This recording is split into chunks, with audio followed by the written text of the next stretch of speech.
নমস্কার। বাংলা গল্প ঘরের সমস্ত শ্রোতা বন্ধুদের স্বাগত জানিয়ে আজকের গল্প পাঠ শুরু করতে চলেছি। আজ আপনাদের যে গল্পটি পাঠ করে শোনাতে চলেছি আশা করি খুব ভালো লাগবে। তাহলে প্রথম থেকে শেষ পর্যন্ত শুনতে থাকুন। শুরু করছি আজকের গল্প পাঠ। আশাপূর্ণা দেবীর লেখা মধ্যবিত্ত। রবিবারের বাজারটা করতে সময় একটু বেশি লাগেই, অন্তত শচীনের তো লাগে। 10-20 টাকা খরচ না করুক, প্রত্যেকটি জিনিস নেড়ে চেড়ে দেখে শুনে দর করে কিনতে তৃপ্তি আছে। আর ওই পর্যন্তই তো দৌড়। ভালো লাগবার, বেশ লাগবার মতো একটা ঘটনা আছেই বাকি। বাজার আর অফিস, এই তো এইটুকুর মধ্যেই টানা পড়েন চলছে জীবন মাকুর। রবিবারের মধুর সকালটা মাছ তরকারির বাজারে ঘুরে বেড়ানো ছাড়া চিত্ত বিনোদনের আর কী বা উপায় করতে পারে এরা, এই শচীনরা, যারা আটকে পড়েছে তাঁতের খোঁটায়। দেরি প্রত্যেক রবিবারেই হয়, আজও তার ব্যতিক্রম হয়নি। তবু আজকে আসতে না আসতেই নির্মলা গড়গড় করে উঠল। বাজারে গেলে সময়ের জ্ঞান লোপ পেয়ে যায় না? কোন কালে গিয়েছ আর এখন আসা হলো? কি যে 950 টাকার মাল কেনা হচ্ছিল তাও তো জানি না বাবা। সারা সকালটা পচা মাছের হাওয়া খেয়ে নষ্ট করতে ভালোও লাগে, আশ্চর্য বাবা। আজকালকার দিনে গেরস্থ লোকের বাজার ফেরত মেজাজ আর যাই হোক, বরফের কাছাকাছি অবশ্যই থাকে না। কাজেই 10 পয়সার ডেঙো ডাঁটা গাছটা হাত থেকে ঝপাত করে ফেলে শচীন বিরক্ত স্বরে বললে, কেন, কি রাজকার্য বয়ে যাচ্ছিল এর মধ্যে? রাজকার্য আবার কি? মা বাবা এসেছিলেন, দেখা হলো না তোমার সঙ্গে, অথচ ওই জন্যেই রবিবার দেখে এসেছেন। শচীন বেচারা নেহাতি নিভে গেল এবার। বড়লোক শ্বশুর শাশুড়ি বাড়ি বয়ে এসে জামাইয়ের দেখা পেলেন না, এর চাইতে শোচনীয় লজ্জার ঘটনা আর কি আছে? কিন্তু হঠাৎ তারাই বা কেন? শ্বশুর অবশ্য আসেন কালে কোশমিনে, কিন্তু সস্ত্রীক কেন হঠাৎ?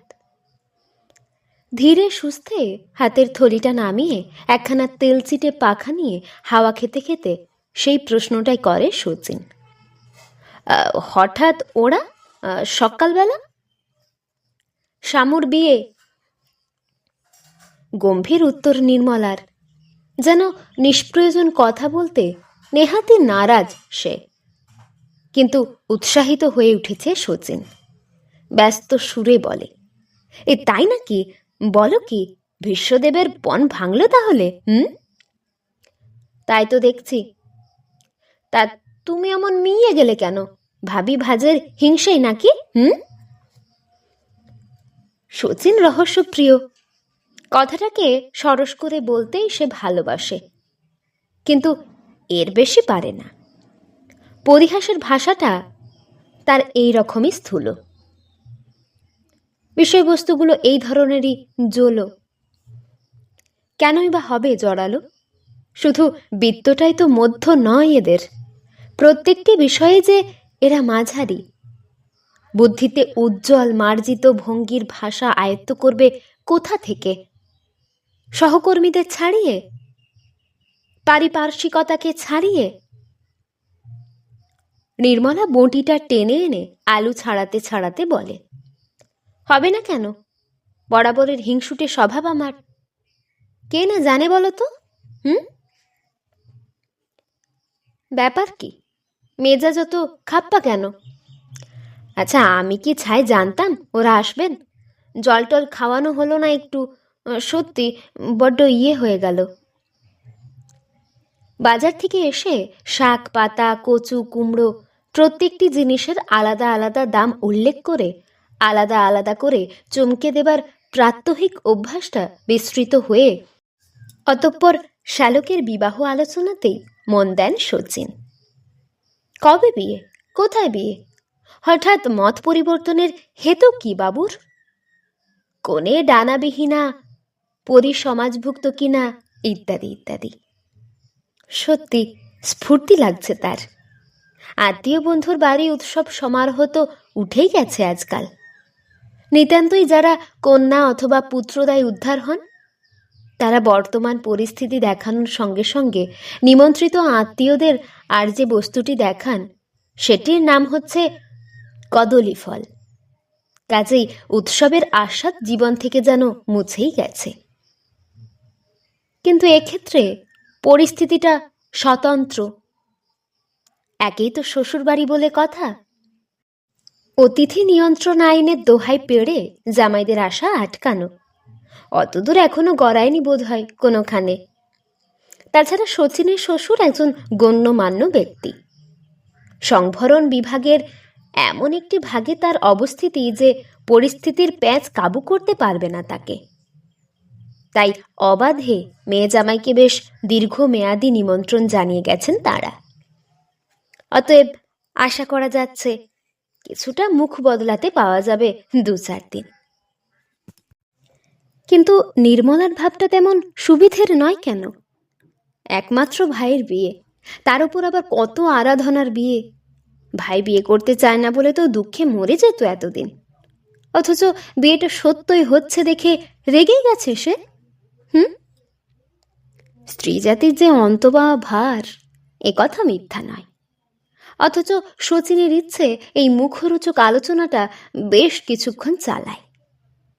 বাজার দর ছাড়া আলোচনার বিষয়বস্তু তো নেই আর আজকাল। ভেবে চিনতে বলল, বিয়ে করবার আর দিন পেলে না তোমার ভাই? মাসের শেষ হয়ে এলো এখন। কবে বললে যেন? সামনের শনিবারে? ঠিক 2 দিন বাকি থাকে মাসের। যাই হোক কিছু উপহার বা আশীর্বাদই তো দিতে হবে। কি দেওয়া যায় বলো তো? কি দিলে ভালো দেখায়? যা দিলে ভালো দেখায় তাই দিতে পারবে তুমি? নির্মলার মুখে তিক্ত হাসি। আহা, তাই কি আর বলছি? শচীন বোধ করি হাসির তিক্ত আস্বাদটা অনুভব করতে পারে না, সহজভাবেই বলে, দিলে তো এখন একখানা নেকলেস দিলেও ভালো দেখায়। বড় বোন তুমি, তবে অবস্থা বুঝে ব্যবস্থা। অবশ্য এসব ক্ষেত্রে অবস্থার অতিরিক্তই করতে হয় অনেক সময়। বিশেষ তো এই 5-6টা মানুষকে যখন 5-7 দিনের জন্যে নিমন্ত্রণ করে গেলেন, 25-30 টাকার কমে আর উদ্ধার হওয়া যাবে না, কি বলো? আমার আবার বলা বলি, তোমার তো অবস্থা বুঝে ব্যবস্থা। বলে কোটা আলুগুলো নিয়ে চলে যায় নির্মলা। মেজাজ দেখছি সুবিধের নয়। 30-এর 1 পয়সা কমে হবে বলেও তো মনে হচ্ছে না। এইটুকু স্বগতোক্তি করে শচীনও উঠে দাড়ি কামাতে থাকে। শালার বিয়ের খবরে 1 রাশ টাকা খরচ হয়ে যাবার আশঙ্কা সত্ত্বেও কেমন যেন স্ফূর্তি লাগছে তার। এই স্ফূর্তির কারণ হয়তো নির্মলার ওপর সহানুভূতি, ছেলে মেয়েদের ওপর মমতা। কয়েকটা দিন তবু ভালোভাবে কাটবে ওদের, জিরিয়ে বাঁচবে নির্মলা। একলা সংসার ফেলে বাপের বাড়ি যাওয়া তো আর একটা বড় কথা নয়। ওদিকে নির্মলার চিন্তা স্বতন্ত্র। 20-25 টাকা! শালার বিয়েতে লৌকিকতা বজায় রাখতে এই দমকা খরচটার প্রস্তাবটা করে ফেলে ভারী যেন উদারতা দেখালো শচীন। অবস্থার অতিরিক্তই করল। কিন্তু ও টাকায় কি হবে? একজোড়া কানপাশা, একটা আংটি, নিদেন পক্ষে ভালো একখানা শাড়ি, কিচ্ছু না, কিচ্ছু না। অথচ একথা নিশ্চিন্ত যে বর্দি কমলা আর ছোট বোন রমলা সোনায় একটু আধটু দেবেই। তাছাড়া আইবুড়ো ভাতের ধুতি, চাদর, মাছ, মিষ্টি, ভাইফোঁটায় জরিপার শান্তিপুরে ধুতি ভিন্ন দেয় না ওরা। আর মিলের কাপড়ও একখানা জন্মে দিতে পারল না নির্মলা। মোটে একটিমাত্র ভাই, তাও না। তবু নিজের অবস্থাকে মেনে নিয়ে কোনো রকমে আছেই একরকম। অন্য বোনদের মতন তার গাড়ি বাড়ি নেই বলে সর্বদাই কিছু আর হাহুতাশ করছে না। পাছে শচীন ধারে কার্যে পড়ে যায় বলে কত হিসেব করে সংসার করে। শচীনের যে কি আয় আর কি ব্যয়, তারও তো তার অজানা নেই। তবু আজকের ব্যাপারটা কিছুতেই বরদাস্ত হয় না যেন। খুব একচোট শুনিয়ে দিতে পারলে তবে যেন শান্তি পায় নির্মলা। কেন এতকাল বিয়ে হয়েছে নির্মলার? কবে তার বাপের বাড়ির দিকে কি খরচ করেছে শচীন? বাপ ভাইকে একদিন নেমন্তন্ন করে খাওয়াবার ইচ্ছে প্রকাশ করতেও কখনো সাহস হয়নি পর্যন্ত নির্মলার। কিন্তু চিরদিনই কি হেয় হয়ে থাকবে সে? কেন? কার অপরাধে? ঝোঁকের মাথায় হঠাৎ একটা অপ্রীতিকর বচসা হয়ে যায় খাওয়ার সময়। স্বামীর অক্ষমতাকে ধিক্কার দিয়ে কবে এমন কটু মন্তব্য প্রকাশ করেছে নির্মলা? কবে স্বীকার করেছে তার জীবনটা ব্যর্থ হয়ে গেছে শচীনের মতো অপদার্থের হাতে পড়ে? মামার বাড়ি যাওয়ার আনন্দে মশগুল ছেলে মেয়েদের রূঢ় কঠোর তিরস্কারে একেবারে ঠান্ডা করে দিয়ে নিজের বাড়া ভাত ফেলে রেখে ভাড়ার ঘরের মেঝেয় পড়ে ঘুমিয়েছে কবে? রবিবার সুখের বার, ভাঙা ঘরে চাঁদের আলো। আজকে রবিবারের দুপুরটা এমন মাটি হবে এ কি সকালবেলা উঠেও কল্পনা করেছিল শচীন?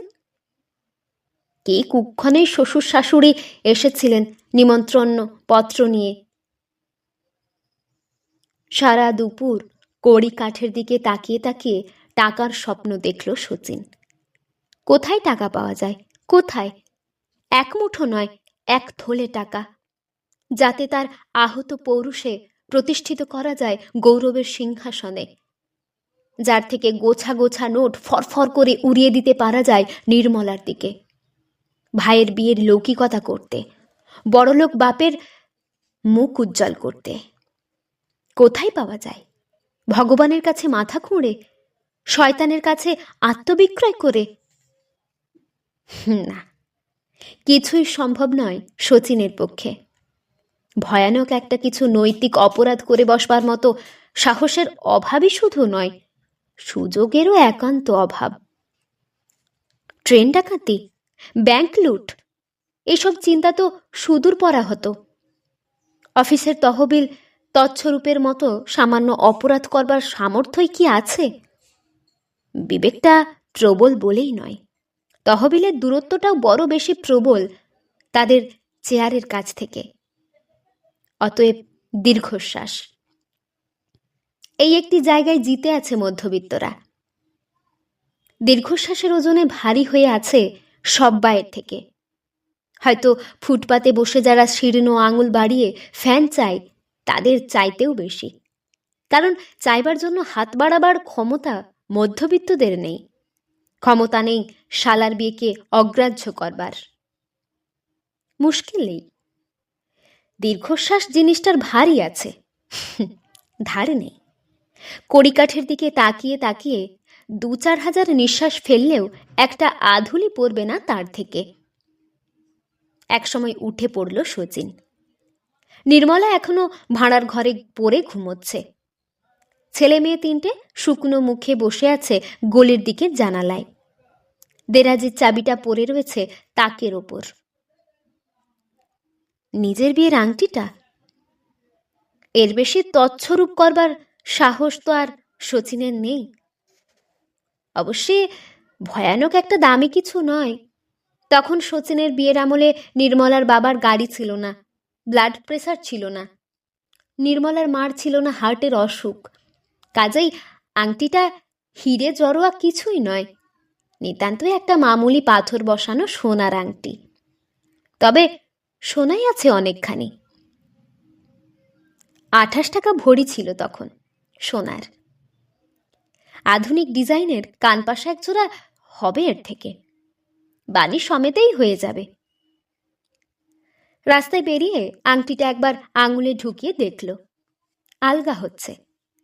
আশ্চর্য, এত বছরের মধ্যে একবারও এটা পরার কথা মনে পড়েনি কেন?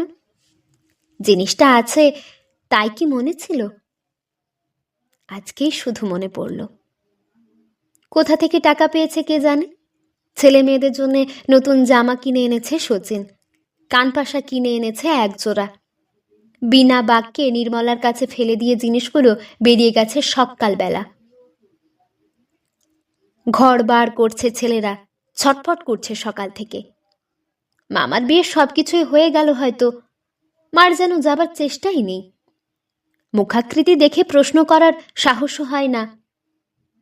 শচীনও যে কোথায় গেছে কে জানে, অথচ অফিস যাবার আগে তাদের পৌঁছে দিয়ে যাবার কথা। নতুন জামাগুলো গায়ে ঠিক হলো কিনা তা পর্যন্ত দেখতে পায়নি বেচারারা।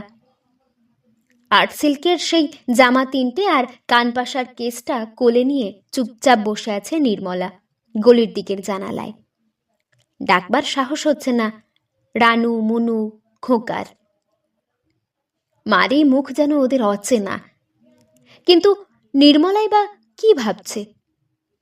কোথায় পেল শচীন অতগুলো টাকা? নাকি আরো দূরে, অনেক দূরে চলে গিয়েছে তার চিন্তার স্রোত, যেখানে শচীন পৌঁছতে পারে না, উঁকি মারতে পারে না ছেলে মেয়েদের হতাশ মুখ? একটিমাত্র ভাইয়ের অনেক আরাধনার বিয়ের মতো গুরুত্বপূর্ণ ঘটনাটাও যেখানে অর্থহীন, অবাস্তব। ওই দুর্লোক থেকে টেনে আনবে কে নির্মলাকে? কে পারবে? রানু, মনু পারেনি। পারল শচীনই, কারণ ও এসেছে ঝড়ের বেগে। ওই দুর্লোকবাসিনী অপরিচিতা নারীকে দেখবার অবসরই ঘটল না ওর। এ কি এখনো বসে আছো? তৈরি হয়ে নাওনি? চটপট নাও, যথেষ্ট বেলা হয়ে গেছে আমার। তুমি ব্যস্ত হও না, আমি যাচ্ছি না কোথাও। মুখ না ফিরিয়েই বলল নির্মলা। যাচ্ছি না মানে? এ কি খেলার কথা নাকি? শরীরটা ভারী খারাপ লাগছে, সত্যি পারছি না। তুমি বরং ওবেলা ওদের নিয়ে বরযাত্রী যেও। কি হয়েছে?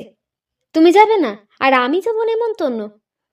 কি করব, আমার যে হঠাৎ ভারী অসুখ করেছে। অনেক পরিশ্রম করে এসে এইমাত্র যেন বসেছে নির্মলা, এমনই শ্রান্ত লাগে তার কণ্ঠস্বর। কিন্তু শচীনের বোধশক্তি এত সূক্ষ্ম নয় যে এই অপরিসীম ক্লান্তির সুরধারা পড়বে না ওর কানে। তাই উত্তর দেয় নিজের মেজাজের বশে। বললে তারা বিশ্বাস করবেন এ কথা? কেন করবেন না? অসুখ করে না মানুষের? তাল বুঝে অসুখ করলে অবিশ্বাস একটু আসে বই কি। শচীনের স্বর হিংস্র। আমারই এসে যাচ্ছে যে। আবার কিসের খোঁজ উঠল মনে? নিজের বেনারসি শাড়ি নেই তাই? কি বললে? কি বললে তুমি? হঠাৎ যেন ফেটে পড়ল নির্মলা। যা বলেছি ঠিকই শুনেছ, কিন্তু মনকে অত ছোট, অত সংকীর্ণ করতে নেই নির্মলা। গয়নায় মানুষের আসল পরিচয় নয়। ঘর থেকে বেরিয়ে যাচ্ছিল শচীন। নির্মলা অমন করে পথ আটকালো কেন? ও কি পাগল হয়ে গেল? নয়তো দেরাজ খুলে নিজের একমাত্র পোশাকই পোশাক, গতবার পুজোয় বাপের বাড়ি থেকে পাওয়া সাধারণ ধনেখালির শাড়িখানা ছুঁড়ে মারল কেন শচীনের গায়ের ওপর? কেন অমন চিৎকার করে উঠল? না, তা কেন? মানুষের পরিচয় শুধু লম্বা লম্বা কথায়। এই একখানা শাড়ি পরে বিয়ে বাড়িতে 5 দিন ঘুরে বেড়াতে পারলেই খুব মনুষ্যত্ব প্রকাশ পায়, তাই না? গৌরবে মুখ উজ্জ্বল হয়ে উঠবে তোমার। লজ্জা করে না বড় বড় কথা কইতে? দ্বিতীয় কথা কইল না শচীন, শুধু এমন দৃষ্টিতে একবার তাকিয়ে গেল স্ত্রীর মুখের দিকে। বোঝা শক্ত সে দৃষ্টি ক্রোধের নাকি ঘৃণার, আহত অভিমানের না শ্রদ্ধাহীন ধিক্কারের।